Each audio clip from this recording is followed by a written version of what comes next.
Good morning, all of you. How are you? Hope you are doing well. In our today's session, we are going to discuss AS 12, namely, what is that, Nana? Accounting for government grants.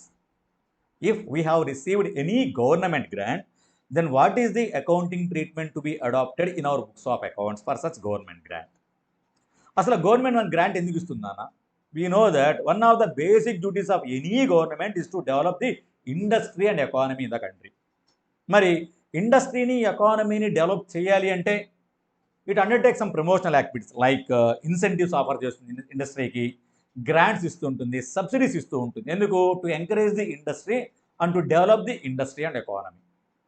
మనకి కూడా అటువంటి assistance కానీ ఏమన్నా వస్తే, incentives ఏమన్నా వచ్చినట్లయితే, grants ఏమన్నా వచ్చినట్లయితే వాటికి ఎటువంటి అకౌంటింగ్ ట్రీట్మెంట్ ఇవ్వాలో మనకి ఏఎస్ 12 చెబుతుంది. అంటే ఏఎస్ 12 వేడి గురించి డీల్ చేస్తుందంటే ఫస్ట్ అసలు గవర్నమెంట్ గ్రాంట్ అంటే ఏంటి, ఆ గవర్నమెంట్ గ్రాంట్ ఎన్ని రకాలు? 2 రకాలు ఉంటాయంట, మానిటరీ అని, నాన్ మానిటరీ అంట. చూద్దాం. గవర్నమెంట్ గ్రాంట్ ఏఎస్ 12లో చెప్పినటువంటిది వాళ్ళు డిఫైన్ చేశారు. గవర్నమెంట్ గ్రాంట్ ఏది పడితే అది కాదు నాన్న. ఏఎస్ 12లో చెప్పినటువంటి గవర్నమెంట్ గ్రాంట్ మనం ఏమైనా రిసీవ్ చేసుకున్నట్లయితే దాన్ని బుక్స్లో రికగ్నైజ్ చేయాలి అంటే రికగ్నిషన్ క్రైటీరియా ఏంటి, దానికి సంబంధించి అకౌంటింగ్ ఎలా చేయాలి రిసీవ్ చేసుకున్నప్పుడు. అలాగే ఒకవేళ కనుక మనం ఆ గవర్నమెంట్ గ్రాంట్ని రిఫండ్ ఇవ్వవలసి వచ్చినట్లయితే అప్పుడు అకౌంటింగ్ ట్రీట్మెంట్ ఎలా అడాప్ట్ అవ్వాలి, ఎలా అడాప్ట్ చేసుకోవాలి, దాని గురించి కూడా మనకి ఏఎస్ 12 చెప్తుంది. వాటితో పాటుగా ఏమేమి డిస్క్లోజ్ చేయాలి గవర్నమెంట్ గ్రాంట్స్కి సంబంధించి మన నోట్స్ అకౌంట్స్లో, వాటి గురించి కూడా ఏఎస్ 12 చెప్తుంది. సో ముందుగా ఇవన్నీ తెలియాలంటే మనకు అసలు గవర్నమెంట్ గ్రాంట్ అంటే ఏంటో తెలియాలి. చూద్దాం దాన్ని. గవర్నమెంట్ గ్రాంట్ని డిఫైన్ చేసిందానా ఏఎస్ 12 డిఫైన్ చేసింది. అది ఏమని? It is an assistance given by government. మరి గవర్నమెంట్ అంటే ఎవరు ఇక్కడ? సెంట్రల్ గవర్నమెంట్ కావచ్చు, స్టేట్ గవర్నమెంట్ కావచ్చు, government agencies like local bodies, municipalities కావచ్చు, లేదా నేషనల్ బాడీస్ అయి ఉండొచ్చు, లేదా ఇంటర్నేషనల్ బాడీస్ అయినా పర్లేదు అంటున్నాను. అంటే లైక్ WHO ఉందనుకో మనకి, వరల్డ్ హెల్త్ ఆర్గనైజేషన్. అటువంటి గవర్నమెంట్ ఏజెన్సీస్ నుంచి ఏమన్నా వచ్చినా కూడా that is assistance received from the గవర్నమెంటే. ఏ రూపంలో అంట? In the form of cash or kind. ఇది జాగ్రత్త. ఎలా పడితే అలా కాదట, డబ్బు రూపంలో లేదా వస్తు రూపంలో వచ్చినటువంటి అసిస్టెన్స్ మాత్రమే. సార్ క్యాష్ ఆర్ కైండ్ కాకుండా వేరే రూపంలో కూడా అసిస్టెన్స్ వచ్చే ఛాన్స్ ఉందా? Why not? If you remember section 10AA of income tax act ఏం చెబుతుంది అది మనకి? ఒకవేళ మనం SEZలో స్పెషల్ ఎకనామిక్ జోన్లో కనుక ఇండస్ట్రీ ఉండి వాళ్ళు చెప్పిన కండిషన్స్ ఫుల్ఫిల్ చేసినట్లయితే first 10 years, first 5 years 100% exemption tax అని, నెక్స్ట్ 5 years 50% ఎగ్జంప్షన్ అని చెప్పేసి చెప్తుందిగా మనకి సెక్షన్ 10AA. అంటే ఏంటి? అది కూడా అసిస్టెన్స్ గివెన్ బై దే గవర్నమెంటే, but not in the form of cash or kind, that is in the form of tax holiday. అటువంటి వాటికి అటువంటి అసిస్టెన్స్కి ఏఎస్ 12 అప్లై కాదు. ఇక్కడ ఏంటి? కేవలం గవర్నమెంట్ గ్రాంట్ అంటే in the form of cash or kind. అందుకే 2 రకాలు గవర్నమెంట్ గ్రాంట్స్. క్యాష్ రూపంలో వస్తేనేమో మానిటరీ గవర్నమెంట్ గ్రాంట్ అంటాం. ఒకవేళ వస్తు రూపంలో, కైండ్ రూపంలో కనుక వచ్చినట్లయితే దాన్ని నాన్ మానిటరీ గవర్నమెంట్ గ్రాంట్ అంటాం. ఎందుకు వస్తుందంటే మనకి in return for past compliance or future compliance of conditions attached to the grant. ఇండస్ట్రీలో ఉన్న కంపెనీస్కి చెప్తుంది ఇండస్ట్రీకి, బాబు మేము కొన్ని కండిషన్స్ చెప్తున్నాము, ఆ కండిషన్స్ అన్నీ కూడా మీరు ఫుల్ఫిల్ చేసినట్లయితే మేము మీకు అసిస్టెన్స్ ఇస్తాము. కండిషన్స్ ఫుల్ఫిల్ చేయాలా పర్లా, కానీ తీసుకున్న తర్వాత వాటిని ఫుల్ఫిల్ చేసినట్లయితే కండిషన్స్ని, గ్రాంట్ తీసుకోండి తర్వాత కండిషన్స్ ఫుల్ఫిల్ చేయొచ్చు, నో ప్రాబ్లం. ఒకవేళ గ్రాంట్ తీసుకున్న తర్వాత నువ్వు కండిషన్స్ ఫుల్ఫిల్ చేయలేదే అనుకో, ఆ గ్రాంట్ మళ్ళీ నేను రిఫండ్ తీసుకుంటాను అని చెబుతుంది. Past complaints already conditions fulfil అయినా, లేదా ఫ్యూచర్ కంప్లైంట్స్ ఫ్యూచర్లో మనం కంప్లై చేస్తామన్న ఎగ్జూరెన్స్ వాళ్ళకు ఉన్న అటువంటి సందర్భంలో మనకి గవర్నమెంట్ క్యాష్ రూపంలో కానీ కైండ్ రూపంలో కానీ ఏ అసిస్టెన్స్ ఇచ్చినా కూడా దాన్ని మాత్రమే మనం గవర్నమెంట్ గ్రాంట్గా ట్రీట్ చేయాలి అట. So AS 12 does not deal with assistance given by government other than in the form of cash or kind. Cash or kind రూపంలో కాకుండా మిగతా వాటికి అప్లై కాదు. ఇందాక చెప్పాక ట్యాక్స్ హాలిడేస్. అలాగేనన్నా AS 12 does not deal with government participation in the ownership of the entity. మన కంపెనీలో గవర్నమెంట్ ఇన్వెస్ట్ చేసింది ఈక్విటీ షేర్స్లో. So participation of government in the ownership of our entity, ఇటువంటి వాటికి ఏఎస్ 12కి సంబంధం లేదు అట్లా.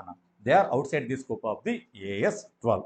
సో ఏఎస్ 12 ప్రకారం క్యాష్ రూపంలో లేదా కైండ్ రూపంలో, monetary or non monetary. Is it clear నాన్? Very good.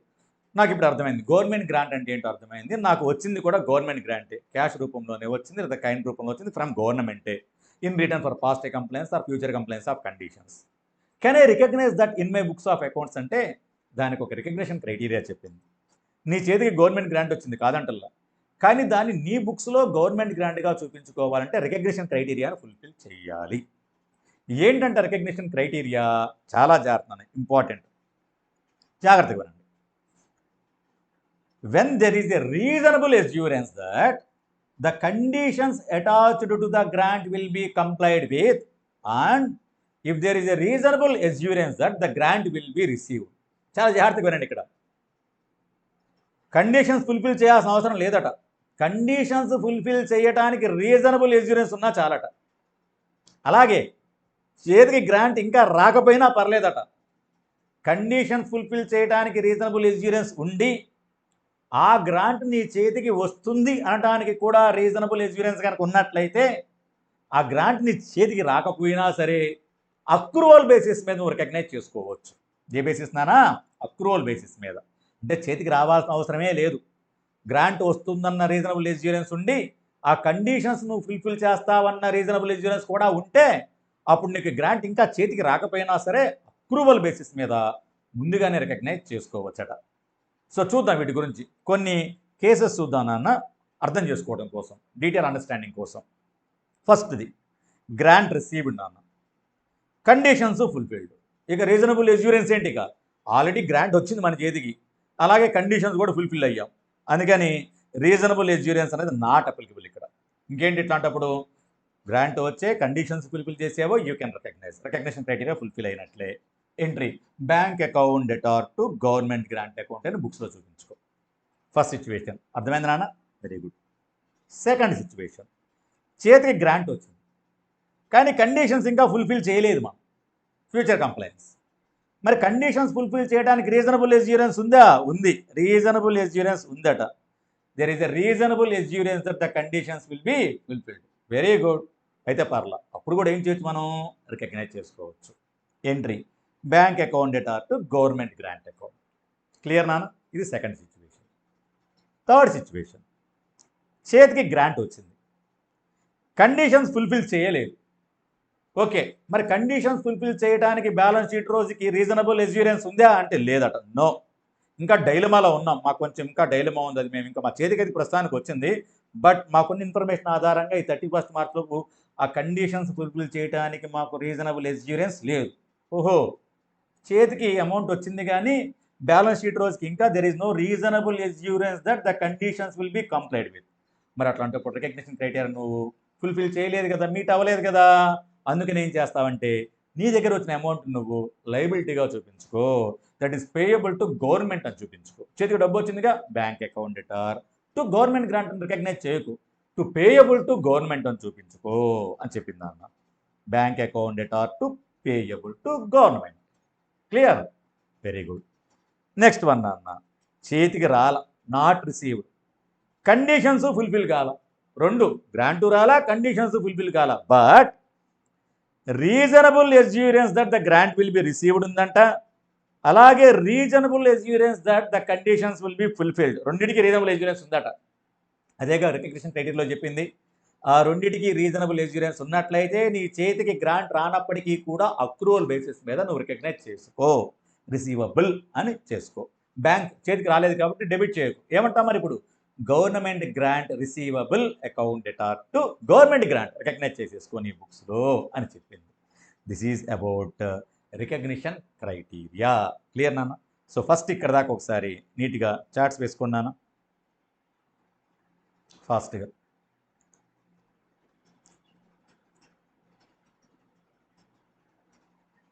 నాన్న జీజీ అంటే గవర్నమెంట్ గ్రాంట్ అని.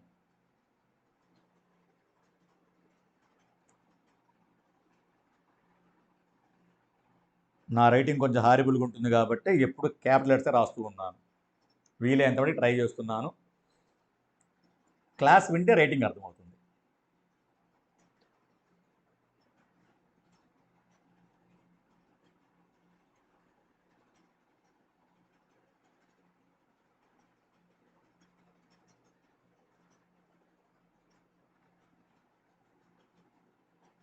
ఇది కూడా వేసుకోండి అన్న, ఎంట్రీస్ కూడా చక్కగా రాసుకోండి, పాస్ చేసి నీట్గా రాసుకోండి.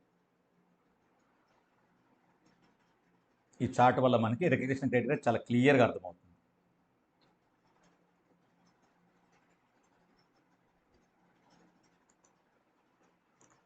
ఓకేనా? సో మనం వచ్చింది గవర్నమెంట్ గ్రాంటే, రికగ్నిషన్ క్రైటీరియాను కూడా ఫుల్ఫిల్ చేశాను, నా బుక్స్లో రికగ్నైజ్ చేశాను. Bank account debtor to government grant లేదా government grant receivable account debtor to government grant అని చెప్పి నా బుక్స్లో రికగ్నైజ్ చేశాను. ఇప్పుడు నా బుక్స్లో రికగ్నైజ్ చేసినటువంటి గవర్నమెంట్ గ్రాంట్కి ఎటువంటి అకౌంటింగ్ ట్రీట్మెంట్ ఇవ్వాలి అంటే, అసలు AS 12 రాకముందు అంటున్నానా, there are 2 different schools of opinion. కొంతమంది ఏమనేవాళ్ళంటే, మనకి గవర్నమెంట్ నుంచి కనుక గ్రాంట్స్ ఏమన్నా వచ్చినట్లయితే generally they are not refundable కాబట్టి that shall be created to capital reserves on surplus పంపించేద్దాం. They shall form part and parcel of share holders funds.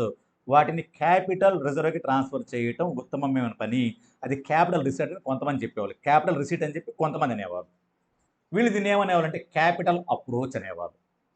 ఇంకో స్కూల్ ఆఫ్ ఒపీనియన్ వాళ్ళు ఏమనేవాళ్ళంటే, మనం గవర్నమెంట్కి ఏమన్నా పే చేస్తే ట్యాక్సెస్ కానీ, ఇంట్రెస్ట్లు కానీ, పెనాల్టీస్ కానీ అవన్నీ ఇన్కమ్ స్టేట్మెంట్లో చూపించుకుంటున్నప్పుడు గవర్నమెంట్ నుంచి వచ్చేది కూడా మనం ఇన్కమ్ స్టేట్మెంట్లో చూపించుకోవడం అప్రోప్రియేట్ అంటారు. వీళ్ళేమో ఇన్కమ్ అప్రోచ్ ఫాలో అవుదాం అంటారు. మరి AS 12 ఏం చెప్పిందయ్యా అంటే, AS 12 ఏమని చెప్పిందంటే, ఒకవేళ మన చేతికి వచ్చిన గవర్నమెంట్ గ్రాంట్ కనుక if it is in the nature of promoter contribution, ఆ గ్రాంట్కి కనుక ప్రమోటర్ కాంట్రిబ్యూషన్ యొక్క లక్షణాలు ఏమన్నా ఉన్నట్లయితే దానికేమో క్యాపిటల్ అప్రోచ్ అడాప్ట్ చేసుకోండి అని చెప్పింది. అది కాకుండా మిగిలిన గ్రాంట్స్ ఏవైనా సరే వాటికి ఇన్కమ్ అప్రోచ్ని అడాప్ట్ చేసుకోండి అని చెప్పింది. చూద్దాం అసలు grants in the nature of promoter contribution అంటే ఏంటో తర్వాత చూద్దాం. ప్రస్తుతానికైతే ఒకవేళ అది గనక if the grant is in the nature of promoters contribution then we have to adopt capital approach, otherwise we have to adopt income approach. Is it clear నా? Very good. సరే, అకౌంటింగ్ ట్రీట్మెంట్కి గవర్నమెంట్ గ్రాంట్ మన చేతికి వచ్చినప్పుడు ఎలాంటి accounting treatment ఇవ్వాలి? Accounting treatment at the time of receipt of government grant. Accounting treatment చెప్పే ముందుగా అంటున్నానా, అసలు ఆ గవర్నమెంట్ గ్రాంట్ అనేది నీకు ఏ పర్పస్ కోసం వచ్చిందో చెప్పమంది AS 12. 3 రకాలైన పర్పసెస్ కోసం నీకు రావచ్చట. ఒకటి, ఫిక్స్డ్ అసెట్కి సంబంధించి కొన్ని స్పెసిఫిక్ ఫిక్స్డ్ అసెట్స్కి సంబంధించి మనకి గవర్నమెంట్ గ్రాంట్ రావచ్చట. అంటే ఒక ఫిక్స్డ్ అసెట్ కొనుక్కోవడం కోసం లేదా కొన్నాం, దానికి సంబంధించి మనకు కొంత డబ్బు ఇవ్వచ్చు. దాన్ని ఏమంటాం? Monetary government grant. డబ్బు రూపంలో వచ్చింది కాబట్టి. దేనికోసం వచ్చింది? ఫిక్స్డ్ అసెట్ కోసం వచ్చింది కాబట్టి monetary government grant for fixed asset. లేదు, ఈ అసెట్నే ఇచ్చేసారు నాకు గవర్నమెంట్, డబ్బులు ఇవ్వలేదు కానీ ఆ అసెట్టే గవర్నమెంట్ ఇచ్చేసింది. ఎలా? ఫ్రీ ఆఫ్ కాస్ట్ ఇచ్చేసింది, ఫ్రీగా. లేదు, కన్సెషనల్ రేట్కి ఇచ్చింది. ఇప్పుడేంటి, నాకు డబ్బు ఇవ్వలేదు కానీ వస్తువే ఇచ్చేసింది కాబట్టి దీన్ని మనం ఏమంటాం? Non monetary government grant in the form of fixed assets అని చెప్తాం. ఒకవేళ అది monetary government grant for fixed assets అయితే ఎట్లా అకౌంటింగ్ ట్రీట్మెంట్ ఇవ్వాలి? Non monetary government grant for fixed assets అయితే ఎలాంటి అకౌంటింగ్ ట్రీట్మెంట్ ఇవ్వాలి?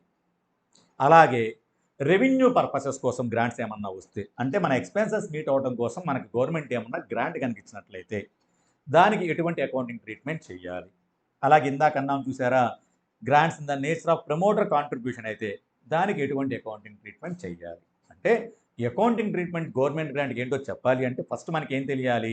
అది ఫిక్స్డ్ అసెట్స్ కోసం వచ్చిన గవర్నమెంట్ గ్రాంటా, లేదా రెవెన్యూ పర్పసెస్ కోసం వచ్చిన గవర్నమెంట్ గ్రాంటా, లేదు అది in the nature of promoter కాంట్రిబ్యూషనా మనం చెప్పగలిగితే దాని ఆధారంగా we have to give accounting treatment. చూద్దాం first one by one. Standard చిన్నదేనా, దేని దాని చార్ట్స్ వేసుకుంటే వెళ్దాం. సో 3 అనుకున్నాం మనం ఇప్పుడు. ఏంటివి? ఫిక్స్డ్ అసెట్స్ కోసం, revenue grants, promoter contribution. So ఈ 2 పక్కన పెడదాం. ఫస్ట్ ఫిక్స్డ్ అసెట్స్ తీసుకుందాం. Government grants for fixed assets. మళ్ళీ ఫిక్స్డ్ అసెట్స్ 2 రకాలు నాన్న, ఇంకా ఈజీ కోసం విడగొట్టుకుందాం. డిప్రిషియబుల్, నాన్ డిప్రిషియబుల్. ఇప్పుడు ఒకటే గుర్తుపెట్టుకోండి మైండ్లో, గవర్నమెంట్ గ్రాంట్ ఫర్ డిప్రిషియబుల్ అసెట్ అంటే ఎగ్జాంపుల్ అంటే మెషినరీ ఇట్లాంటి వాటి కోసం. మనకి డిప్రిషియబుల్ అసెట్ కోసం కనుక గవర్నమెంట్ గ్రాంట్ వచ్చింది, వెరీ గుడ్. గవర్నమెంట్ గ్రాంట్స్ 2 రకాలని చెప్పాం, మానిటరీ, నాన్ మానిటరీ. నీకేమొచ్చింది అంటే డిప్రిషియబుల్ అసెట్ కోసం నాన్ మానిటరీ అంటే ఏంటి? నాకు ఆ మెషినరీనే వాళ్ళు ఇచ్చారు గవర్నమెంట్, డబ్బులు ఇవ్వలేదు కానీ మెషినరీ ఇచ్చేసారు నాకు. ఓహో! అంటే ఇది non monetary government grant for a depreciable asset. దీనికి అకౌంటింగ్ ట్రీట్మెంట్ ఎలా ఇవ్వాలి? ఓకే. నీకు ఆ మెషినరీ వాళ్ళు ఇచ్చారని చెప్పావు. ఎలా ఇచ్చారేంటి? Free of కాస్ట్‌కా? లేకపోతే కన్సెషనల్ రేట్‌కా? అంటే ఫ్రీగా ఇచ్చేసారా? కన్సెషనల్ రేట్‌కి ఏమన్నా ఇచ్చారా? ఫ్రీ ఆఫ్ కాస్ట్‌కి ఇచ్చుంటే అంటే ఒక్క రూపాయి కూడా మన దగ్గర తీసుకోవాలా. సో, డిప్రిషియబుల్ అసెట్ మనకి ఇచ్చేసారు నాన్న. ఒక్క రూపాయి కూడా తీసుకోవాలా, ఫ్రీ ఆఫ్ కాస్ట్‌కి ఇచ్చారు. మన బుక్స్‌లో ఎలా చూపించుకోవాలి? చూద్దాం. ఎసెట్ అయితే మన దగ్గరికి వచ్చింది. Machinery account debtor. దాని విలువ 10,00,000 మార్కెట్స్‌లో. మనకేంటి కానీ మార్కెట్‌లో 10,00,000 ఉన్న మనకేమో ఫ్రీగా జీరో ఫ్రీగా ఇచ్చేసారు మనకి. ఎంట్రీ చూద్దాం. మెషినరీ అకౌంట్ డెటార్ టు ఏమని రాయాలి? టు క్యాష్ ఆర్ బ్యాంక్ అని రాయలేం. డబ్బులు పే చేయాల. టు క్రెడిటార్స్ ఫర్ అని కూడా రాయలేం. లేదా టు పేయబుల్ టు గవర్నమెంట్ అని కూడా రాయలేం. ఎందుకంటే ఎటువంటి లయబిలిటీ లేదు కాబట్టి, అది మనకి గ్రాంట్ రూపంలో వచ్చింది కాబట్టి. మరి ఏం చేయాలయ్యా అంటే ఏమని చెప్పిందంటే, నీకు ఫ్రీ ఆఫ్ కాస్ట్ గనక వచ్చినట్లయితే ఆ ఎసెట్‌ని ప్రాఫిట్ అండ్ లాస్ అకౌంట్‌కి ట్రాన్స్‌ఫర్ చేసుకో ఆ ఇన్‌కమ్‌ని. అలాగే దాన్ని నువ్వు నామినల్ వాల్యూకి మాత్రమే రికగ్నైజ్ చెయ్యి. మార్కెట్‌లో దాని విలువ 10,00,000 ఉంది కాదంటల్లా. కానీ నువ్వు రూపాయి కూడా ఖర్చు పెట్టలేదు కదా! అందుకని జీరో కని బుక్స్‌లో చూపించకూడదు. అర్థమవుతుందా? అందుకని నామమాత్రపు విలువకి ఎంతో కొంతకి ఒక రూపాయో, రూ. 10 మాక్సిమం రూ. 100కో చూపించుకో నీ బుక్స్‌లో. అప్పుడు ఎంట్రీ ఏమని రాస్తాం మనం? Machinery account debtor to profit and loss account. Machinery account debtor to profit and loss account. To cash or bank కాదు నాన్న. టు లయబిలిటీ కూడా కాదు. To profit and loss account అని చెప్పింది. ఎంతకంటే నాన్న? నామినల్ వాల్యూకి. సార్ ఎందుకు 10,00,000కు చూపించకూడదు అంటే, ఒకవేళ 10,00,000కి చూపించావి అనుకో నాన్న, మళ్ళీ దాని మీద నువ్వేం ప్రొవైడ్ చేసుకుంటావు? డిప్రిషియేషన్ ప్రొవైడ్ చేస్తావు. అందుకని 10,00,000 కాదు, అసలు 10,00,000 క్యాష్ అవుట్‌ఫ్లో లేదు. అందుకని 10,00,000కి చూపించుకోకు. మరి జీరో కంటే మరి బుక్స్‌లో కనపడాలిగా నీకు. ఫిజికల్‌గా ఉంటుంది కదా! మరి మన దగ్గర బ్లాక్ ఆఫ్ అసెట్స్‌లో అది కూడా ఉంది కదా! అది కనపడాలి కాబట్టి, అది ఉన్నదే అని తెలియాలి. నువ్వు దానికి ఏమీ పే చేయలేదు కాబట్టి, నామినల్ వాల్యూ నామమాత్రపు విలువగా దాన్ని రికార్డ్ చేయమని చెప్పింది నాన్న. అంటే ఒక రూపాయకో లేదా రూ. 10 లేదా ఒక రూ. 100 అంతే. అంతకంటే ఎక్కువేం అక్కర్లా. రికగ్నైజ్ చేయమని. ఎంట్రీ ఏంటంట దానికి ఇప్పుడు machinery account debtor to profit and loss account అని చెప్పింది. నాకు ఫ్రీ ఆఫ్ కాస్ట్ కాదు వచ్చింది. నాకు కన్సెషనల్ రేట్‌కి ఇచ్చారు. అది 10,00,000 ఉంది కదా మార్కెట్‌లో నాకు 6,00,000కి ఇచ్చారంట. అప్పుడేంటో చూద్దాం. నువ్వు కొంత పే చేసావు కదా! ఇంకేం ప్రాబ్లమ్. నువ్వెంత పే చేసావో అంతకే రికగ్నైజ్ చేసుకో. In that case, you have to record the asset at its actual cost of acquisition. ఎంత పే చేసావు? 6,00,000 for acquiring that asset. Entry, machinery account data to bank or cash. How much is that? 6,00,000. There ends the matter. ఇప్పుడు ఇది డిప్రిషియబుల్ అసెట్‌కి సంబంధించి non monetary grant అయితే, డిప్రిషియబుల్ అసెట్టే మనకిస్తే, ఫ్రీగా ఇస్తేనేమో nominal వాల్యూకి. Entry నానా కమాన్. Asset account debtor to P&L account. Concessional రేట్‌కి ఇస్తే ఎంత పే చేసావో అంతకి. Entry asset account debtor to cash or bank. ఎంత పే చేస్తే అంతకి. That's it. ఒకసారి ఈ డయాగ్రామ్ కూడా వేసుకోండి నాన్న.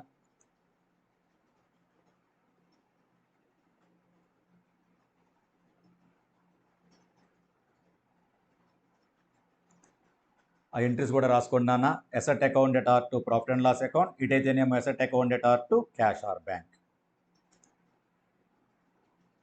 ఇది దేనికి నాన్న? డిప్రిషియబుల్ అసెటే వస్తే మనకి.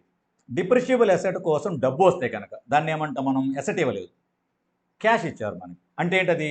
Monetary government grant for a depreciable asset. Monetary government grant మనకి గనక క్యాష్ ఇచ్చారు నాన్న డిప్రిషియబుల్ అసెట్ కోసం. అప్పుడంట AS12 మనకి 2 ఆల్టర్నేటివ్స్ ఇచ్చింది. నీ ఇష్టం వాటిలో ఆల్టర్నేటివ్ 1 అయినా ఫాలో కా లేదా ఆల్టర్నేటివ్ 2 అయినా ఫాలో కా అని చెప్పింది. వాటికి మనం 2 పేర్లు పెట్టుకున్నాం నాన్న పాపులర్‌గా ఏంటివంటే cost or WDV reduction method అంట ఆల్టర్నేటివ్ 1. ఆల్టర్నేటివ్ 2 వచ్చేసేమో deferred income method. Deferred income method. చూద్దాం. Cost or WDV reduction method పేరులోనే ఉంది నాన్న. నీ చేతికి వాళ్ళు క్యాష్ ఇచ్చారుగా. ఎసెట్ కాస్ట్ ఎంత అయింది? ఒక 10,00,000 అయింది. ఎంట్రీ ఏమని రాసుకున్నావు? Asset account debtor to cash or bank account 10,00,000 రాసేసాను. Very good. గవర్నమెంట్ నీకు గ్రాంట్ ఎంత ఇచ్చింది? ఒక 4,00,000 ఇచ్చింది. గ్రాంట్ వస్తే ఎంట్రీ ఏమని రాసుకుంటాం? Bank account debtor to government grant account అని రాసుకున్నాం. ఓకే.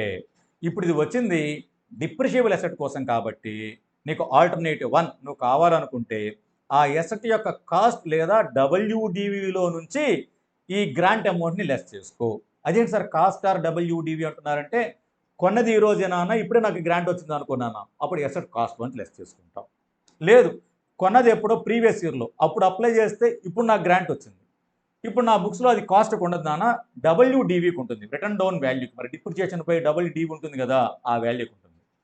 నీకు గ్రాంట్ వచ్చిన రోజు ఏ వాల్యూ అయితే ఉండే ఆ వాల్యూ, అది కాస్ట్ అయితే కాస్ట్, డబ్ల్యూడివి అయితే డబ్ల్యూడివి, దాంట్లో నుంచి గ్రాంట్ అమౌంట్ని లెస్ చేసుకో అని చెప్పింది. అంటే అప్పుడు ఏం చేస్తాం మనం, గవర్నమెంట్ గ్రాంట్ని ఎసెట్ అకౌంట్కి ట్రాన్స్ఫర్ చేస్తాం. ఎసెట్ని తగ్గించాలి కాబట్టి టు మెషినరీ. ఎంట్రీ ఏంటి, government grant account debtor to asset or machinery 4 lakhs. ఇప్పుడు మనకి ఎసెట్ ఎంత అయిపోయిందన్న, 10 lakhs కాస్త 4 lakhs తగ్గిపోయి 6 lakhs అయింది. ఇక ఈ 6 lakhs మీద ఇక్కడ నుంచి మనం ఏం చేయాలి అంటే, దాని రిమైనింగ్ యూస్ఫుల్ లైఫ్ ఉంటుంది కదా, దాని మీద ఈ 6 lakhs మీద డిప్రిషియేషన్ ప్రొవైడ్ చేయాలి, 10 lakhs మీద కాదు నాన్న. రివైజ్డ్ కాస్ట్ లేదా రివైజ్డ్ వాల్యూ ఎంత అయిపోయింది మనకి, అది 6 lakhs. ఇట్లాగా కాస్ట్ లేదా డబ్ల్యూడివి నీ చేతికి గ్రాంట్ వచ్చిన రోజు ఆ ఎసెట్ యొక్క కాస్ట్ లేదా డబ్ల్యూడివి ఎంతైతే ఉందో దానిలో నుంచే లెస్ చేసుకోవచ్చు నువ్వు కావాలనుకుంటే. అందుకే పేరు ఏమని పెట్టాం, cost or WDV reduction method. చూడన్నా, ఆల్టర్నేటివ్ 1 కాస్ట్ రిడక్షన్ మెథడ్ లేదా డబ్ల్యూడివి రిడక్షన్ మెథడ్ కూడా నాన్న. Deduct government grant from cost or WDV of the asset as on the date of receipt of government grant. వచ్చిన రోజు ఎంత cost ఉంటే అంత cost, ఎంత డబ్ల్యూడివి ఉంటే అంత డబ్ల్యూడివిలోంచి లెస్ చేయండి. Provide depreciation on the revised value of asset over remaining useful life. ఇది ఆల్టర్నేటివ్ 1. ఇది చేసుకో కావాలంటే. ఆల్టర్నేటివ్ 1 ఇది. ఒకవేళ నీకు ఇది నచ్చకపోతే ఇంకొక ఆల్టర్నేటివ్ కూడా ఇస్తున్నాను, ఈ గవర్నమెంట్ గ్రాంట్ ఫర్ డిప్రిషియబుల్ ఎసెట్ని రికగ్నైజ్ చేయడానికి మానిటరీ అయితే. దానికి ఇంకోటి నన్ను ఆల్టర్నేటివ్ 2 ఏమని చెప్పారంటే, డిఫర్డ్ ఇన్కమ్ మెథడ్ అని చెప్పారు. అంటే ఏం చేస్తావో తెలుసా, ఎసెట్ కొన్నావుగా, ఎంట్రీ ఏంటి, bank asset account debtor to bank account 10 lakhs. నువ్వేమో ఎసెట్ వాల్యూలోంచి లెస్ చేసుకోవడం నీకు ఇష్టం లేదంటున్నావు కదా, అట్లాంటప్పుడు ఎసెట్ని అట్లాగే ఉంచుకో. గ్రాంట్ వచ్చింది నీకు, ఎంట్రీ ఏంటి, bank account debtor to government grant. దీన్ని ఏం చేస్తావంటే ఇప్పుడు డిఫర్డ్ గవర్నమెంట్ గ్రాంట్ అనుకో. అంటే ఏం చేస్తావో తెలుసా, నీ చేతికి వచ్చిన 4 lakhs ఉంది కదా గవర్నమెంట్ గ్రాంట్ని, that 4 lakhs can be deferred over the life of the asset in proportion of depreciation. In proportion of depreciation. నీ చేతికి వచ్చిన 4 lakhs చూసావా, దాన్ని ఎవ్రీ ఇయర్ కొంత కొంత ఇన్కమ్ స్టేట్మెంట్కి పంపించుకో. ఎంత పంపాలి అంటే ఆ 4 lakhsలో ఇయర్ ఎంత పంపాలి, నెక్స్ట్ ఇయర్ ఎంత పంపాలంటే, ఇది వచ్చింది డిప్రిషియబుల్ ఎసెట్ కోసం కదా, ఆ డిప్రిషియబుల్ ఎసెట్ మీద నువ్వు ప్రొవైడ్ చేసే డిప్రిషియేషన్ ఏదైతే ఉందో అదే ప్రపోర్షన్లో ఈ గవర్నమెంట్ గ్రాంట్ కూడా కొంత కొంత నువ్వు ఇన్కమ్ స్టేట్మెంట్కి ట్రాన్స్ఫర్ చేసుకో. సే ఫర్ ఎగ్జాంపుల్ ఎసెట్ 10 lakhs, దాని యూస్ఫుల్ లైఫ్ 5 years అనుకుందాం నాన్న. ఎవ్రీ ఇయర్ డిప్రిషియేషన్ ఎంత, 2 lakhs. అంటే ఒక రకంగా చెప్పాలంటే 1/5 లేదా 20% మనకి ఎవ్రీ ఇయర్. అటువంటప్పుడు మన చేతికి 4 lakhs వచ్చింది కదా గవర్నమెంట్ గ్రాంటు, దాన్ని ఇప్పుడు ఎవ్రీ ఇయర్ నాన్న 20% చొప్పున, అంటే 4 lakhs డివైడ్ బై 5 మనకి ఎంతైతే వస్తుందో ఎంత మన అన్నది 80,000. ఫస్ట్ ఇయర్లో 80,000 ప్రాఫిట్ అండ్ లాస్ అకౌంట్కి పంపించుకో. మరి రాగానే ఎంట్రీ ఏమని రాసావు, bank account debtor to differ చేస్తున్నావు కాబట్టి డిఫర్డ్ గవర్నమెంట్ గ్రాంట్ అని పేరు పెట్టుకో. ఇక్కడ గవర్నమెంట్ గ్రాంట్ అనకుండా bank account debtor to deferred government grant. ఎంత వచ్చింది, 4 lakhs. దాంట్లో ఫస్ట్ ఇయర్ P&L స్టేట్మెంట్కి ఎంత పంపిస్తున్నాం మనం, 80,000. ఎంట్రీ ఏమైపోతుంది మనకు అప్పుడు, deferred government grant account debtor to P&L statement 80,000. ఇంకా రిమైనింగ్ బ్యాలెన్స్ ఉంది మన దగ్గర, 4 lakhsలో నుంచి 80,000 పోతే ఇంకా ఎంత మిగిలిపోయింది, 3,20,000. ఆ 3,20,000 నువ్వు బ్యాలెన్స్ షీట్లో చూపించుకో, లయబిలిటీగా చూపించు. ఎప్పటిదాకా, మళ్ళీ నెక్స్ట్ ఇయర్ 80, ఆ నెక్స్ట్ ఇయర్ 80, ఆ నెక్స్ట్ ఇయర్ 80, ఆ నెక్స్ట్ ఇయర్ 80. చివరికి అది మనకి ఏమైపోతుంది, కంప్లీట్గా ఎగ్జాస్ట్ అయిపోతుంది. ఇస్ ఇట్ క్లియర్ నానా? అది ఎప్పుడు నానా, అది మానిటరీ గవర్నమెంట్ గ్రాంట్ అయ్యి ఉండి డిప్రిషియబుల్ ఎసెట్ కోసం వచ్చి ఆ డబ్బు ఆల్టర్నేటివ్ 1 నాకు కాస్ట్ రిడక్షన్ మెథడ్ వద్దు అనుకున్నట్లయితే, అప్పుడు కావాలనుకుంటే నువ్వు డిఫర్డ్ ఇన్కమ్ మెథడ్ అయినా ఫాలో కావచ్చు. ఈ డిఫర్డ్ ఇన్కమ్ మెథడ్ ఫాలో అయ్యేటప్పుడు నాన్న ఎసెట్ వాల్యూ ఎటువంటి మార్పు లేదు, అది 10 లక్షలే ఉంది. ఇప్పుడు మనం డిప్రిషియేషన్ ప్రొవైడ్ చేయాల్సింది 10 లక్షల మీద. అదే కాస్ట్ రిడక్షన్ మెథడ్లో అయితే దాని వాల్యూ తగ్గింది కాబట్టి అక్కడ మనం ప్రొవైడ్ చేసే డిప్రిషియేషన్ అన్నది 6 lakhs మీద. సో ఈ రెండు మెథడ్స్లో whichever is comfortable to you can follow that consistently అని చెప్పింది. క్లియర్ నాన్న?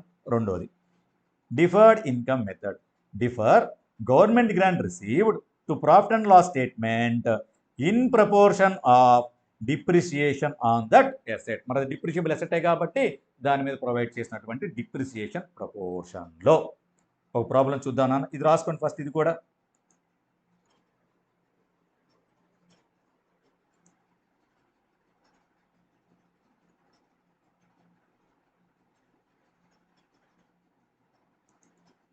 దీని మీద ఒక ప్రాబ్లం చూద్దాం నాన్న. మనం ఏ పార్ట్కి ఆ పార్టు చిన్న చిన్న ప్రాబ్లమ్స్ చూసుకుంటే వెళ్తే స్టాండర్డ్ చాలా ఈజీ అయిపోతుంది. సింపుల్ స్టాండర్డ్, అంతకంటే ఏం లేదు.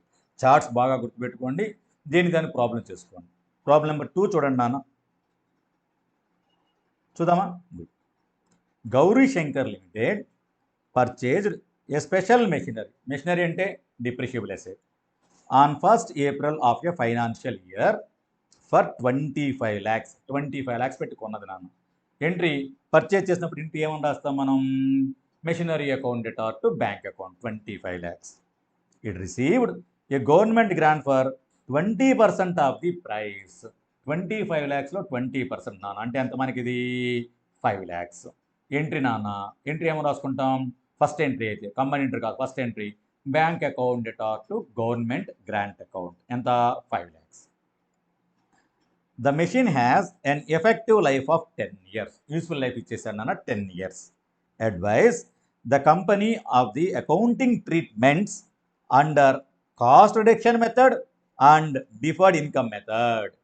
Past journal entries for first 2 years under both the methods. రెండిట్లో రాయమన్నారు, alternative 1, alternative 2. చూడన్నా, there are 2 accounting treatments for monetary grants related to depreciable fixed asset. మరి క్యాష్ వచ్చింది కదా డిప్రిషియబుల్ ఫిక్స్డ్ అసెట్ కోసం. రెండు. ఫస్ట్ వన్ ఏంటన్నా? Cost reduction method. Grant is shown as deduction from the gross value of asset in arriving its book value. దాంట్లోంచి less చేయాలట మనం.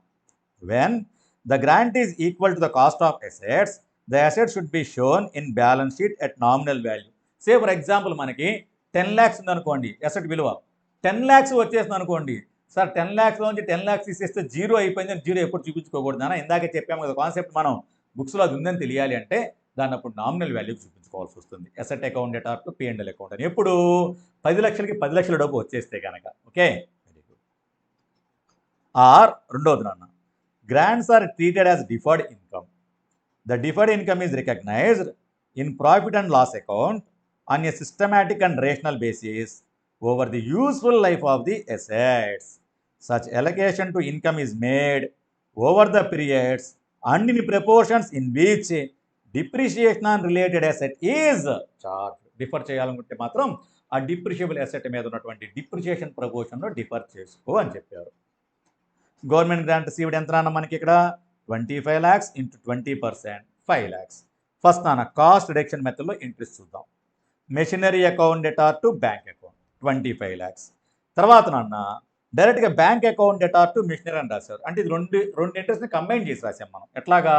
Grant వస్తే ఎంట్రీ ఏంటి? Bank account debtor to government grant. తర్వాత government grant మనం machinery అకౌంట్కి transfer చేస్తున్నాం కదా, entry government grant account debtor to machinery account.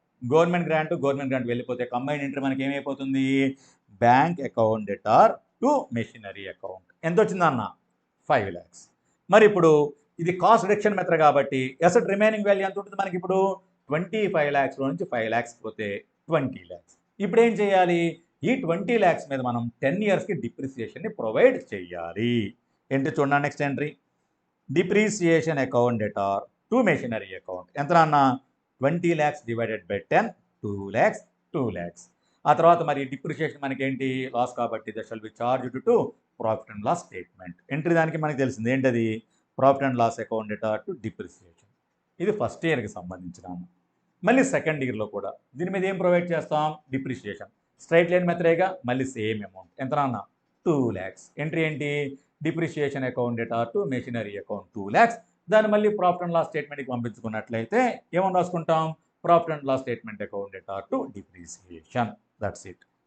ఇది ఏ మెథడ్ ఫాలో అయితే నాన్న? కాస్ట్ రిడక్షన్ మెథడ్ ఫాలో అయితే. ఇంకో మెథడ్ ఉంది, అది కూడా చూద్దాం. డిఫర్డ్ ఇన్కమ్ మెథడ్ అయితే ఏ మెథడ్ అయినా సరే ఫస్ట్ మనం కొన్నప్పుడు ఏమని రాసుకుంటాం, machinery account debtor to bank account. ఓకేనా అన్న?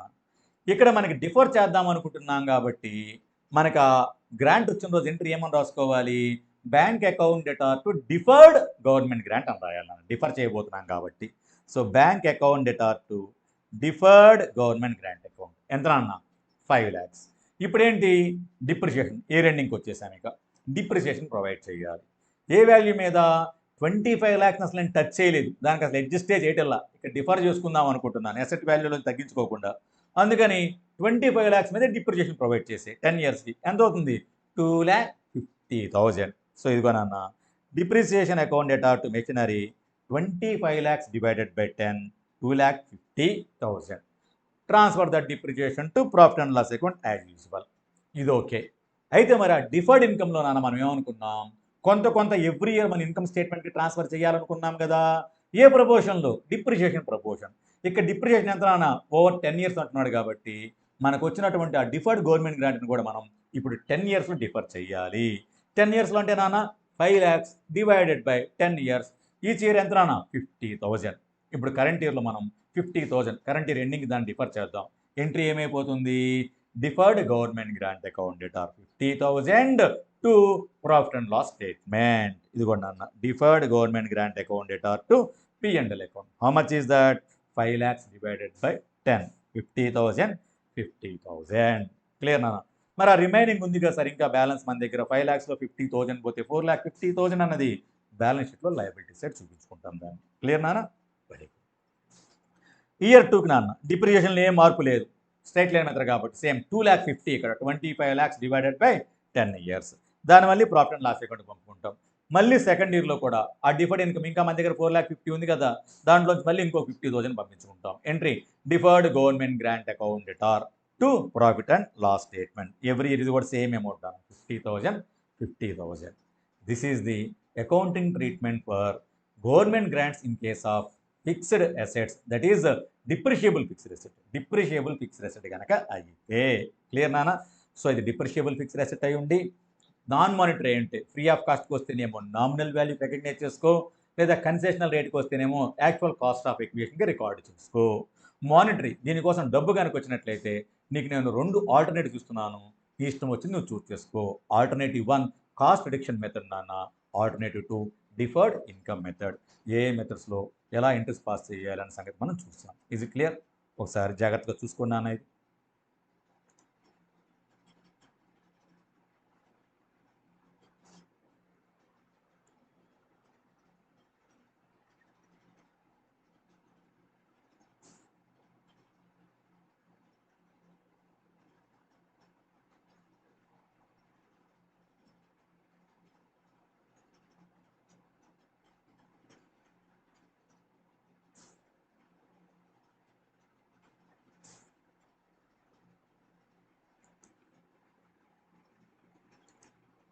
Okay, Nana. This is the accounting treatment for when a government grant is received for a depreciable asset. Okay. Next, Nana.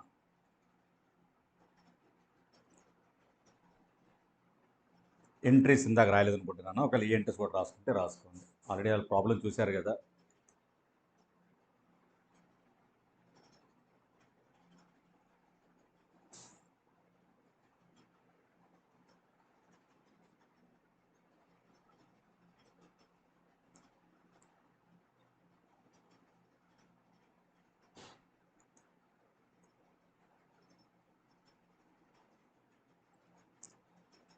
If the government grant is received for non depreciable asset, అంటే land దానికోసం వచ్చింది అనుకుందాను అన్న. Similar to అదే treatment, depreciable assets దగ్గర ఎటువంటి treatment ఇచ్చామో అదే, ఒక చిన్న మార్పు అంతే. చూద్దాం. నాన్ మానిటరీ, మళ్ళీ దీనికి నాన్ డిప్రిషియబుల్ కోసం నాన్ మానిటరీ అంటే అర్థం ఏంటి, ల్యాండే మనకి ఫ్రీ ఆఫ్ కాస్ట్ ఇచ్చింది, as it is recognise or record at nominal value. ఇక్కడ కూడా అదే పాయింట్. ఓకేనా అన్న? అలా కాదు, కన్సెషనల్ రేట్కి ఇచ్చింది, same ditto recognise at actual cost of acquisition. అక్కడైతేనేమో land account debtor asset account debtor to P&L account, ఇక్కడైతేనేమో ఎంత పే చేస్తే అంత పే చేస్తే asset account debtor to cash or bank account. So అక్కడ దాకా ఎటువంటి మార్పు లేదు. సో నాన్ డిప్రిషియబుల్ అసెట్ అయ్యండి, నాన్ మానిటరీ గవర్నమెంట్ గ్రాంట్ అయితే అంటే వస్తు రూపంలో ఇస్తే, ల్యాండ్ ఇస్తే received free of cost, recorded nominal value, entry తెలిసింది asset to పిఎండల్, received at concessional rate, recorded actual cost of acquisition. Ditto ఫాస్ట్గా రాసేసుకోండి ఇది కూడా.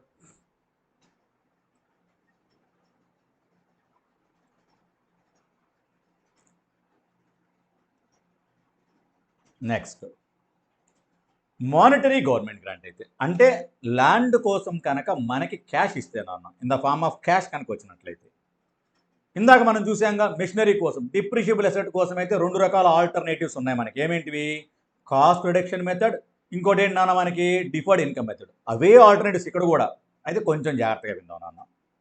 ఫస్ట్ అక్కడ cost or WDV reduction method అన్నాం, ఇక్కడ పొరపాటును కూడా డబ్ల్యూడివి అనే పదం వాడకూడదు నాన్న, ఎందుకంటే నాన్ డిప్రిషియబుల్ కాబట్టి. ఇక్కడ only cost reduction method as it is. Alternative 1 నువ్వు కావాలి అనుకుంటే ఎసెట్ కొన్నప్పుడు ఎంట్రీ ఏంటి? Land account debtor to bank account 10 lakhs, నాకు కొంత అమౌంట్ వచ్చింది, ఒక 2 lakhs నాకు గ్రాంట్ ఇచ్చారు. Bank account debtor to government grant, దాన్ని మళ్ళీ ట్రాన్స్ఫర్ చేస్తే government grant account debtor to land, లేదా 2 కంబైన్ ఎంట్రీ రాస్తే ఏమని రాసుకుంటాం? Bank account debtor to land account 2 lakhs. ఇప్పుడు ల్యాండ్ ఎంత మన దగ్గర? 8 lakhs. ఇది డిప్రిషియబుల్ అసెట్ కాదు కదా, అందుకని డిప్రిషియేషన్ కాన్సెప్ట్ రాదు ఆల్టర్నేటివ్ 1కి. నాకు అట్లాంటి ఆల్టర్నేటివ్ కాదు, నేను ఆల్టర్నేటివ్ 2కి వెళ్తాను, డిఫర్ చేద్దాం అనుకుంటున్నాను. వెయిట్ డిఫర్ చేయాలంటే బేసిస్ ఒకటి కావాలి. డిప్రిషియబుల్ అసెట్ దగ్గర ఏం చేసాం మనం? ఆ అసెట్ మీద ప్రొవైడ్ చేసినటువంటి డిప్రిసియేషన్ని బేస్గా తీసుకొని దాన్ని మనం డిఫర్ చేసాం. ఇంతకుముందు ప్రాబ్లం చూసాం మనం, అవునా కాదు నాన్న? మరి ఇది నాన్ డిప్రిషియబుల్ అసెట్ కదా, మరి దీన్ని డిఫర్ చేయాలంటే డిప్రిషియేషన్ బేసిస్గా తీసుకోలేం, నాన్ డిప్రిషియబుల్ అసెట్ కాబట్టి. మరి ఇక్కడ డిఫర్ చేసుకోవడానికి బేసిస్ ఏంటయ్యా అంటే ఒక బేసిస్ చెప్పారు. కండిషన్స్ ఫుల్ఫిల్ చేయడానికి ఇంకా నీకు కాస్ట్ ఏమన్నా అయ్యేటట్టుందా? అవును, కండిషన్స్ ఫుల్ఫిల్ చేయడానికి నాకు కొంత కాస్ట్ అవుతుంది, ఇంకొక 3 years పడుతుంది అయ్యా. వచ్చే సంవత్సరంలో ఒక 50,000 పెట్టాలి, ఆ పై సంవత్సరంలో 1,00,000 పెట్టాలి, ఆ తర్వాత ఇంకొక 1,50,000 పెట్టాల్సి వస్తుంది, మొత్తం ఒక 3 lakhs పెట్టాల్సి వస్తుంది. Very good. కండిషన్స్ ఫుల్ఫిల్ చేయడానికి నువ్వు ఫ్యూచర్లో ఏమన్నా కాస్ట్ ఇన్కర్ అయ్యేటట్లున్నట్లయితే ఆ కాస్ట్ ఇన్కర్ అయ్యే ప్రపోర్షన్లో ఈ గవర్నమెంట్ గ్రాంట్ని డిఫర్ చేసుకో. డిప్రిషియేషన్ ఉండదు కాబట్టి. ఏ ప్రపోర్షన్లోనైనా? In the proportion of cost to be incurred for fulfilment of conditions. ఆ కండిషన్స్ని ఫుల్ఫిల్ చేయడానికి అయ్యే కాస్ట్లు ఉంటాయి కదా, ఆ ప్రపోర్షన్లో నువ్వు దాన్ని డిఫర్ చేసుకో. లేదయ్యా ఆల్రెడీ కండిషన్స్ అన్నీ ఫుల్ఫిల్ చేసేసాను నేను. Very good. మరి కండిషన్స్ అన్నీ ఫుల్ఫిల్ చేస్తే మరి ఆ కండిషన్స్ని ఫుల్ఫిల్ చేయడానికి మళ్ళీ కాస్ట్ పెట్టలేవుగా, అటువంటిప్పుడు దానికి బేసిసే ఉండదు కాబట్టి ఆ సందర్భంలో మాత్రం నువ్వు డిఫర్ చేసుకోవటం కుదరదు. కావాలంటే ల్యాండ్ వాల్యూని తగ్గించుకో, లేదు అంటే నువ్వు డిఫర్ చేసుకోవడం కుదరదు, ఎందుకంటే బేసిస్ ఉంటలే ఇక్కడ. కండిషన్స్ అన్నీ ఫుల్ఫిల్ చేసావు, ఇక cost to fulfil the conditions అన్న సిచ్యువేషనే లేదు ఇక్కడ. అందుకని చెప్పేసి అటువంటి సందర్భంలో మాత్రం నీకు ఆల్టర్నేటివ్ 1 వద్దు అనుకుంటే డిఫర్ చేసుకోలేవు కాబట్టి నువ్వు దాన్ని క్యాపిటల్ రిజర్వ్కి ట్రాన్స్ఫర్ చేసుకో అని చెప్పింది. దేనికి నానా? Capital రిజర్వ్కి. So non depreciable asset అయి ఉండి దానికోసం మనకి మానిటరీ గవర్నమెంట్ గ్రాంట్ వస్తే ఆల్టర్నేటివ్ 1 యాజ్ యూజువల్గా ఫాలో కా, ఇబ్బంది లేదు. అది వద్దు అనుకుంటే ఆల్టర్నేటివ్ 2 డిఫర్ చేసుకుందాం అనుకుంటే బేసిస్ ఉందా లేదో చూసుకో. బేసిస్ ఏంటయ్యా అంటే cost to be incurred for fulfilment of conditions. ఇంకా కండిషన్స్ ఫుల్ఫిల్ కాకపోతే అప్పుడు మనకి బేస్ దొరుకుతుంది. అటువంటి సందర్భంలో ఆ బేస్ ఆధారంగా నువ్వేం చేయవచ్చు అంటే దాన్ని డిఫర్ చేసుకో. ఒకవేళ కండిషన్స్ అన్నీ ఫుల్ఫిల్ చేసావే అనుకో, ఇక నీకు బేసే ఉండదు కాబట్టి డిఫర్ చేసుకునేటటువంటి ఛాన్స్ లేదు. అయితే ఆల్టర్నేటివ్ 1 లేదనుకుంటే that shall be credited to capital reserve అని చెప్పింది. చూడండి అన్న, monetary government grant for non depreciable asset. Alternative 1 cost reduction method, deduct government grant from cost of the asset as usual రాను. Alternative 2కి డైరెక్ట్గా చెప్పాలా, ఏమని చెప్పింది? Conditions attached to the grant. ఆ గ్రాంట్కి సంబంధించిన కండిషన్స్ని ఎట్ టు బి ఫుల్ఫిల్డ్, ఇంకా ఫుల్ఫిల్ కాలా, ఫుల్ఫిల్ చేయబోతున్నాం. వెరీ గుడ్, అప్పుడు బేస్ ఉంది నీకు. Then differ government grant in proportion of cost for fulfilment of conditions. అలా కాదు, ఆల్రెడీ ఫుల్ఫిల్డ్, కండిషన్స్ ఫుల్ఫిల్ అయితే ఇంకా బేసిస్ ఉండదు నీకు డిఫర్మెంట్కి, అందుకని డిఫర్ చేసుకోకు. That shall be transfer to capital reserve అని చెప్పారు. అప్పుడు గవర్నమెంట్ గ్రాంట్ వచ్చింది అనుకోండి అన్న, ఎంట్రీ ఏమని రాస్తావు? Bank account debtor to capital reserve, bank account debtor to capital reserve. That's it. ఇది కూడా ఒకసారి డ్రా చేయండి అన్న ఫాస్ట్గా.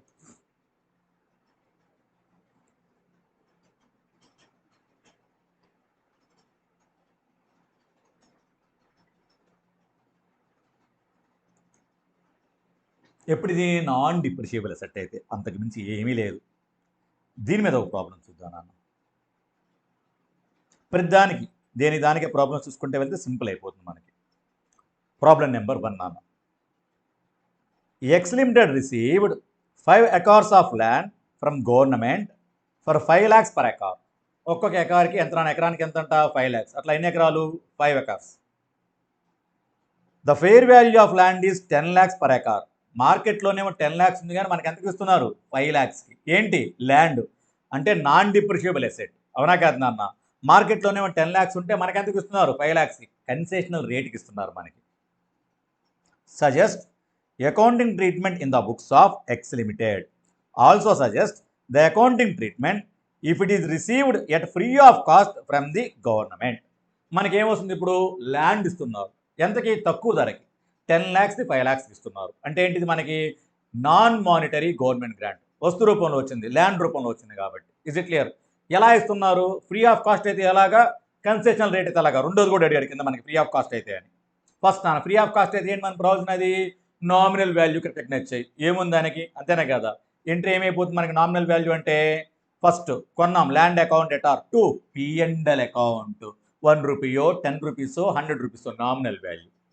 అలా కాదు, 5 lakhs పెట్టుకున్నాం. ఇజ్ ఇట్ క్లియర్ నాన్న? ఎంత మొత్తం? 5 acres. 5 lakhs ఇంటూ 5 acres ఎంత? 25 lakhs. నువ్వు యాక్చువల్గా పెట్టింది 25 lakhs కదా. యాక్చువల్ కాస్ట్ ఆఫ్ ఎక్విజిషన్ చూపించుకో. ఎంట్రీ ఏంటప్పుడు మనకి? Land account debtor to bank account. నువ్వు ఎంత పే చేస్తే అంత 5 lakhs ఇంటూ 5, 25 lakhs. చూడన్నా, as per AS 12, non monetary government grant should be recorded at its cost of acquisition if it was received at concessional rate and at nominal value if received at free of cost. Case 1 ఏం చేశారు నాన్న? Land account debtor to cash or bank, actual కాస్ట్కి 25 lakhsకి. Case 2లో land account debtor to P&L account, ఎంతకి? 10 rupees. చెప్పాను కదా నాన్న, నామినల్ వాల్యూ ఎంతకి? 1 రూపీకో 10 రూపీస్కో 100కో ఆర్ ఎనీ ఇమ్మెటీరియల్ వాల్యూకి. That's it. This is the concept of ఏంటన్నా మనకి నాన్ డిప్రిషియబుల్ అసెట్ అయ్యండి నాన్ మానిటరీ వస్తే. ఓకే, మరి దీని మీద మానిటరీ వస్తే ఏంటి అది కూడా చూద్దాం ఒకసారి. Problem number 3. X limited received a government grant of ₹10 lakhs in relation to acquisition of land. Land కోసం డబ్బులు ఇచ్చారంట నాన్న. ఇదేంటి? మానిటరీ, డబ్బు వచ్చింది కాబట్టి. ఇన్ రిలేషన్ టు ల్యాండ్ అంటే ఏంటి? నాన్ డిప్రిషియబుల్. నాన్ డిప్రిషియబుల్ అసెట్ కోసం మానిటరీ అయితే ఆల్టర్నేటివ్ 1 కాస్ట్ రిడక్షన్ మెథడ్, లేదా ఆల్టర్నేటివ్ 2 అయితే బేసిస్ ఉంటేనే డిఫర్ చేసుకో. బేసిస్ లేకపోతే అంటే కండిషన్స్ ఫుల్ఫిల్ చేస్తే డిఫర్ చేయడం కుదరదు కాబట్టి క్యాపిటల్ రిజర్వ్కి ట్రాన్స్ఫర్ చేసుకో. చూద్దాం. For fulfilment of conditions attached to the grant, X limited has to incur expenditure on development as follows. ఆ ల్యాండ్ డెవలప్మెంట్ మీద ఎక్స్పెండిచర్ ఎట్లా మనం పెట్టాలంటున్నాను. ఎంతెంత? ఇయర్ 1లో 1,50,000, ఇయర్ 2లో 2 lakhs, ఇయర్ 3లో 2,50,000 అట. గ్రాంట్ మొత్తం ఎంత రానా మనకి? 10 lakhs. మరి ప్రపోర్షన్ చెప్పొచ్చుగా. మొత్తం ఎక్స్పెండిచర్ ఎంత అవుతుంది మనకి? 1,50,000, 2 lakhs, 3,50,000 ప్లస్ 2,50,000, 6 lakhs అవుతుంది మనకి. ఫస్ట్ ఇయర్ ప్రపోర్షన్ అంటే ఎంత రానా? ఇప్పుడు ఫస్ట్ ఇయర్ మొత్తం నీ చేతికి ఎంత వచ్చింది గ్రాంట్? ఇప్పుడు 10 lakhs. ఇప్పుడు ఫస్ట్ ఇయర్లో ఎంత రికగ్నైజ్ చేస్తావు? 10 lakhs into 1,50,000 divided by 6 lakhs. Second ఇయర్లో 10 lakhs into 2 lakhs divided by 6 lakhs. Third ఇయర్లో 10 lakhs into 2,50,000 divided by 6 lakhs. ఎందుకని? In proportion of cost to be incurred for fulfilment of conditions. దానికోసం ఇచ్చింది నన్ను అర్థం కావడం కోసం. ఇన్స్టిట్యూట్ మెటీరియల్లో ప్రాబ్లం లేదు, కంగారు పడుకుని ఉంటారు. అర్థం కావడం కోసం చిన్న ప్రాబ్లం ఇది. చూడండి, ఇప్పుడు grant income to be deferred in each year. Year 1 10 lakhs into 1,50,000 divide by 6 lakhs. Year 2 10 lakhs into 2 lakhs divide by 6 lakhs. Year 3 10 lakhs into 2,50,000 divide by 6 lakhs. మొత్తం 250, 3,33, 333, 4,16, 667. టోటల్ ఎంత? 10 lakhs. This is how to defer in case of non depreciable asset. దేనికి? Monetary grant అయ్యి ఉండి నువ్వు first option వద్దు అనుకుంటే, first ఆప్షనే కావాలనుకుంటే అది నీ ఇష్టం. ఇజ్ ఇట్ క్లియర్ నాన్న? Very good. ఇది ఒకసారి చూసుకోండి.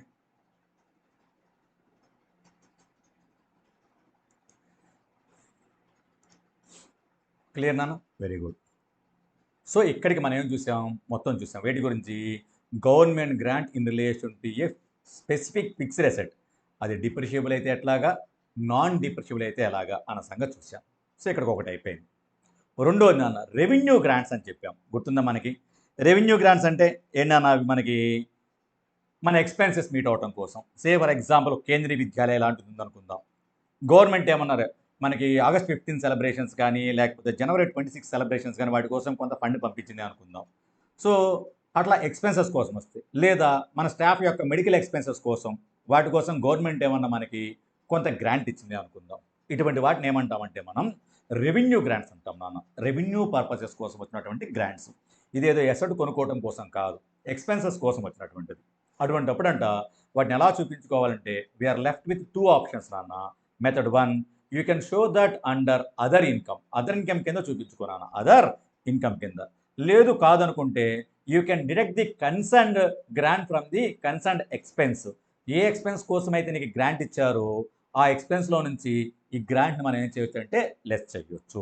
ఒకవేళ ఈ గ్రాంట్ కనుక మనకి మోర్ దెన్ 1 year ఎక్స్పెన్సెస్ కోసం కనుక ఇచ్చినట్లయితే ఆ 3 yearsలో దీన్ని ఏం చేసుకోవచ్చు, మనం డిఫర్ చేసుకోవచ్చు. సో రెవెన్యూ గ్రాంట్ అయితే కనుక 2 రకాల ట్రీట్మెంట్లు నాన్న. దాన్ని మనకి ప్రాఫిట్ అండ్ లాస్ స్టేట్మెంట్లో అదర్ ఇన్కమ్ కింద చూపించుకోవచ్చు, లేదా కన్సర్న్డ్ ఎక్స్పెన్స్లో నుంచి డిడక్ట్ చేసుకునైనా చూపించవచ్చు. అయితే నాన్న ఈ రెవెన్యూ గ్రాంట్స్ కనుక ఒకవేళ మనకి ఇమ్మీడియట్ ఫైనాన్షియల్ సపోర్ట్ ప్రొవైడ్ చేయడం కోసం కానీ, లేదా ప్రీవియస్ ఇయర్లో మనం సఫర్ అయినటువంటి లాసెస్ ఎక్స్పెన్సెస్ని రీఎంబర్స్ చేయడం కోసం కానీ ఇచ్చినట్లయితే, వేటి కోసమన్నా ఇమ్మీడియట్ ఫైనాన్షియల్ సపోర్ట్. అది లేకపోతే చాలా దెబ్బతింటాం మనం ఆ సపోర్ట్ లేకపోతే. లేదు మనకి ప్రీవియస్ ఇయర్లో లాసెస్ ఎక్స్పెన్స్ వచ్చాయి, వాటిని రీఎంబర్స్ చేశారు, లేకపోతే మనం గట్టెక్కలేకపోతున్నాం. ఇటువంటి వాటి కోసం కనుక మనకి ఏమన్నా రెవెన్యూ గ్రాంట్ కనుక వచ్చినట్లయితే అది ఆర్డినరీ యాక్టివిటీ కాదు నాన్న. అది ఎక్స్ట్రాడినరీ. కాబట్టి ఎక్స్ట్రాడినరీ ఐటమ్గా సపరేట్గా డిస్క్లోజ్ చేయాలంట దాన్ని. లేకపోతే ఏమవుతుందంటే ఈ ఎంటిటీ యొక్క పెర్ఫార్మెన్స్ని వేరే ఎంటిటీస్ యొక్క పెర్ఫార్మెన్స్తో కంపేర్ చేసేటప్పుడు మనకు ఆ తేడా అర్థం కావాలి. ఈ డబ్బు వచ్చింది కానీ అది ఎక్స్ట్రాడినరీ ఐటమ్ అని తెలిసినట్లయితే users of the financial statement చూసుకుంటారు అప్పుడు. ఓహో ఇది ఎక్స్ట్రాడినరీయా, అందువల్ల దీని ప్రాఫిట్ ఎక్కువ కనపడుతుందా, లేకపోతే లాసే ఉండేదా అన్న సంగతి వాళ్ళకి తెలుస్తుంది. అందుకని ఇమ్మీడియట్ ఫైనాన్షియల్ సపోర్ట్ కోసం కానీ, ప్రీవియస్ ఇయర్ లాసెస్ లేదా ఎక్స్పెన్సెస్ని రీయింబర్స్ చేయడం కోసం కానీ రెవెన్యూ గ్రాంట్స్ కనుక వచ్చినట్లయితే వాటిని ఎక్స్ట్రాడినరీ ఐటమ్గా డిస్క్లోజ్ చేయాలి అని చెప్పింది. ఏఎస్వై గుర్తుంది కదా నాన్న, దాని ప్రకారం. చిన్నది ఇది చూడనా, accounting for revenue grants show under other income in P&L statement. అది 1. ఆర్ లేదా deduct from related expense in profit and loss statement, whichever method you follow. Note, if grant is received for providing immediate financial support or received as compensation for previous year expenses or losses, then it should be presented separately as an extraordinary item. ఇది చిన్నవే నాన్న ఇంకా మనకి. Okay, fast ఇది కూడా రాసేసుకోండి. చిన్నది ఇది.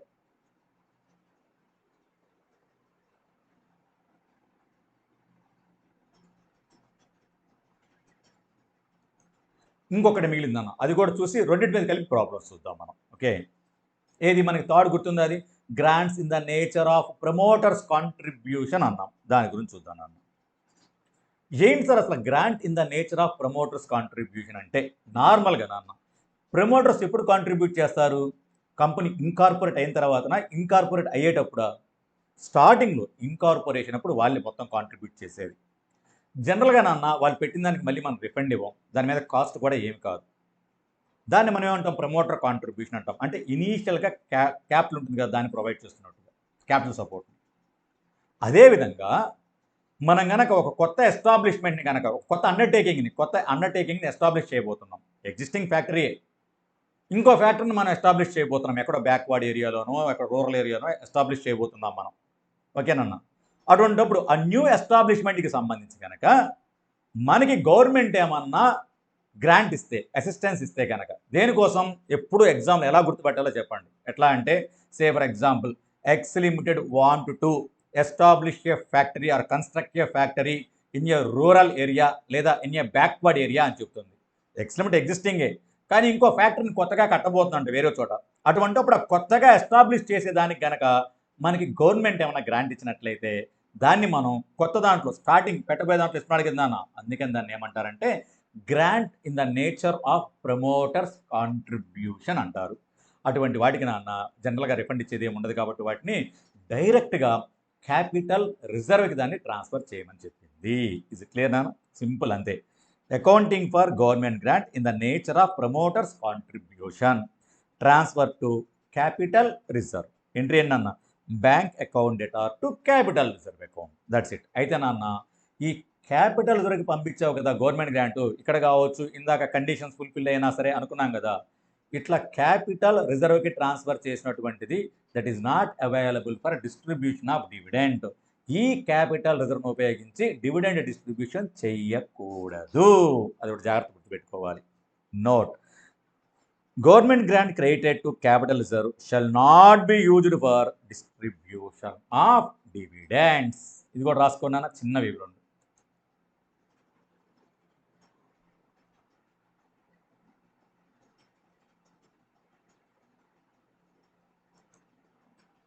వీటి మీద ప్రాబ్లమ్స్ చూద్దాం నాన్న, కలిపి చూద్దాం రెండు మీద చిన్నవి కాబట్టి. Problem number 4. How would you treat the following in the accounts in accordance with AS 12 government grants? First, 35 lakhs received from the local authority. మనం లోకల్ అథారిటీ కూడా చెప్పుకున్నాం మనం ఫస్ట్గా, అది కూడా గవర్నమెంట్ కిందకే. For providing medical facilities to the employees. ఎంప్లాయీస్కి medical facilities కోసం అంటే రెవెన్యూ పర్పస్ల కోసం ఇది. ఇస్ ఇట్ క్లియర్ నాన్న? రెవెన్యూ గ్రాంట్స్ అయితే ఏమని చెప్పాం మనకి, 2 రకాల ఆల్టర్నేటివ్స్. ఒకటి అదర్ ఇన్కమ్గా అయినా చూపించుకో P&L స్టేట్మెంట్లో, లేదా మెడికల్ ఎక్స్పెన్సెస్ ఎంత అయ్యాయో వాటిలోంచి 35 lakhs డిడక్ట్ తీసుకొని చూపించుకోవచ్చు. రెండోది నాన్న, 100 lakhs received yeah subsidy from the central government for setting up A unit in notified backward area. ఒక బ్యాక్వర్డ్ ఏరియాలో మనం కొత్త యూనిట్ సెట్టింగ్ అప్ స్టార్ట్ చేసేటప్పుడు దానికోసం ఇచ్చారట. ఇట్లా కొత్త ఎస్టాబ్లిష్మెంట్ చేసేటప్పుడు కనుక మనకి కాంట్రిబ్యూషన్ వస్తే దాన్ని ఏమనుకున్నాం మనం, in the nature of promoters contribution. ఇది ఎసెట్ కోసం కాదు, ఎక్స్పెన్సుల కోసం కూడా కాదు.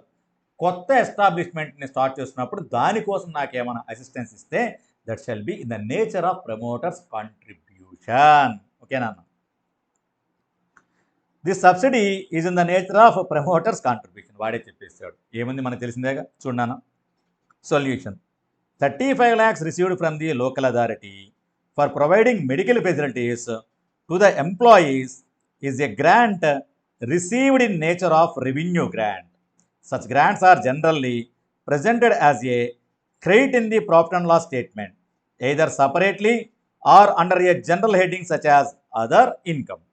Alternatively, rupees 35 lakhs may be deducted in reporting the related expenses, that is employee benefit expenses. Okay, రెండోదన్న మనకు తెలిసిందే, చిన్నవే చెప్పాను కదా. యాజ్ పర్ AS 12 సెకండ్ది, accounting for government grants where the government grants are in the nature of promoters contribution, that is they are given with reference to the total investment in an undertaking or by way of contribution towards its total capital outlay, and no repayment is ordinarily expected in respect thereof. The grants are treated as capital reserve, which can be neither distributed as dividend nor considered as deferred income in the given case. The subsidy received from the central government for setting up a unit in notified backward area is neither in relation to specific fixed asset nor in relation to revenue.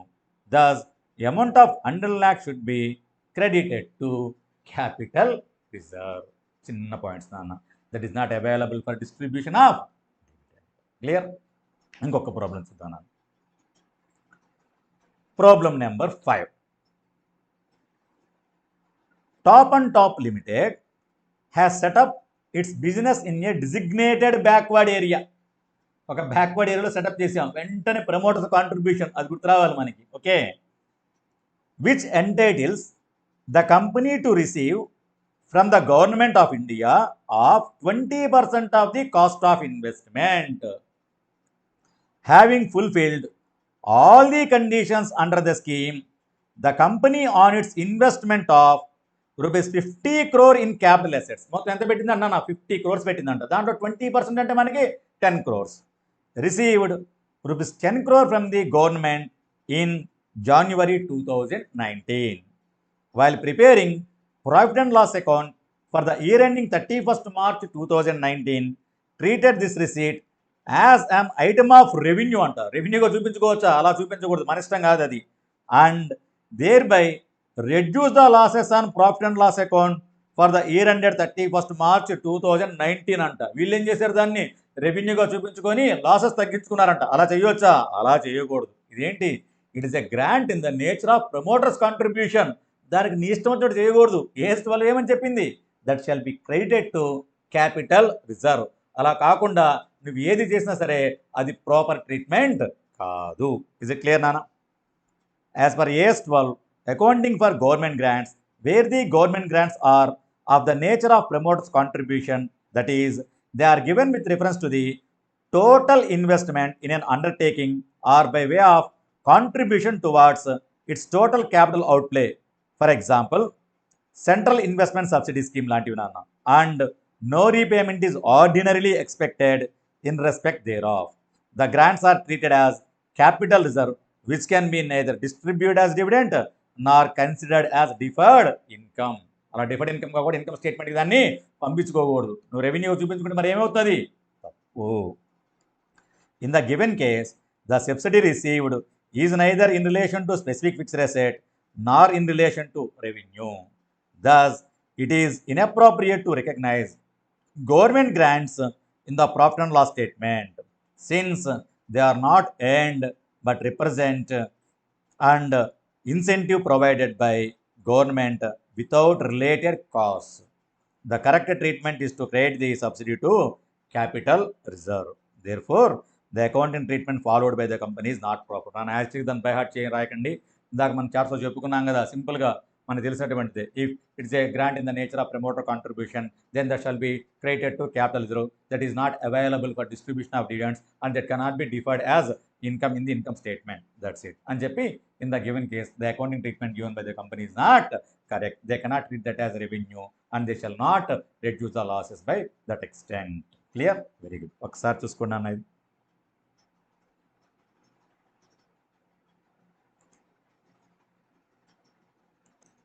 So చిన్నదేనా అన్న, పెద్దగా time spend చేయాల్సిన అవసరం లేదు దీని మీద మనకి. So ఇక్కడికి మనం ఏం చేద్దామంటే పార్ట్ 1 ఆపేద్దాం నాన్న. సింపుల్గా చూసుకుంటే వెళ్దాం. ఒకసారి రీక్యాప్ చేద్దాం మొత్తం మనం. అంటే ఇక్కడ దాకా ఒక పార్ట్ అయినట్లు, accounting treatment at the time of receipt of government grant అని.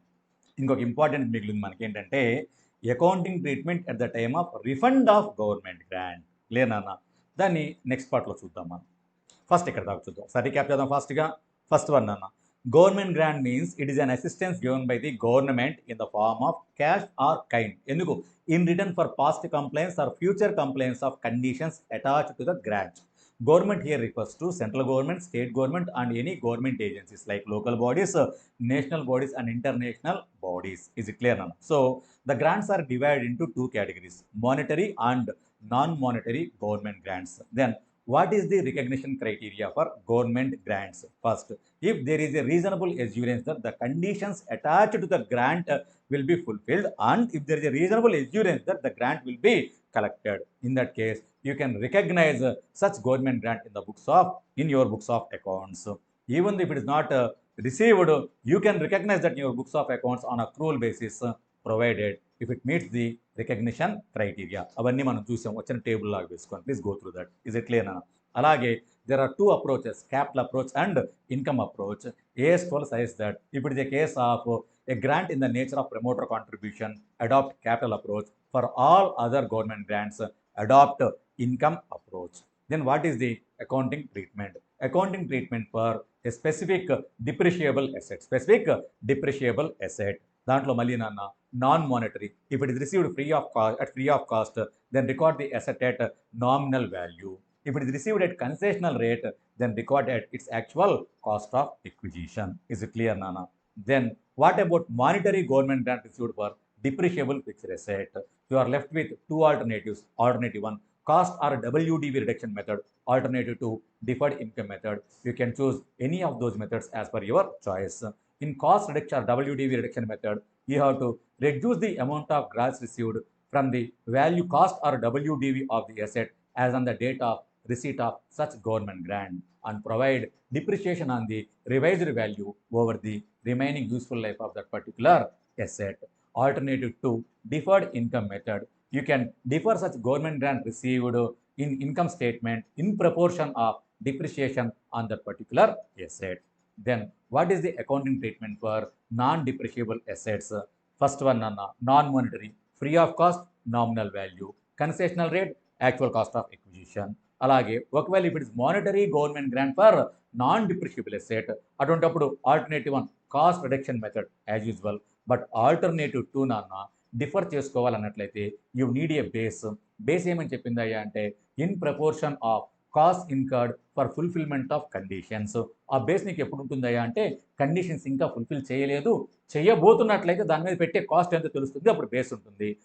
అట్లా కాకుండా కండిషన్స్ అన్ని ఫుల్ఫిల్ చేసేసావే అనుకో, అటువంటి అప్పుడు బేస్ ఉండదు. కాబట్టి in that case you cannot defer, either you can choose first method cost reduction method or you can transfer that to capital reserve. ఒకవేళ if the conditions are yet to be fulfilled అయితే కనుక then you may choose deferred income method. In that case you can defer in proportion of cost to be incurred for fulfillment of the condition. అక్కడ దాకా చూసాం. Then what about revenue grants? You are left with two choices. First one, you may show that under other income or you may deduct that from concerned expense. However, if it is received for immediate financial support or for reimbursement of previous year losses or expenses, then you have to disclose that as an extraordinary item. If it is a government grant received in the nature of promoter contribution, that shall be credited to capital reserve. This capital reserve is not available for distribution of dividend. Is it clear now? This is all about this is all about accounting treatment at the time of receipt of government grant. అక్కడ దాకేనా second part like మనకి refund of government grant అప్పుడు ఎటువంటి accounting treatment ఇవ్వాలి, receipt తెలిస్తే దానికి link ఉన్నాను మనకి refund. అందుకని ఇక్కడ దాకా ఫస్ట్ మీరు చక్కగా ప్రిపేర్ అయితే అది చిన్నది ఒక 40 minutes 35 minutes 40 minutes అంతే, అక్కడ చూద్దాం మనం. Okay, very good, have a nice day.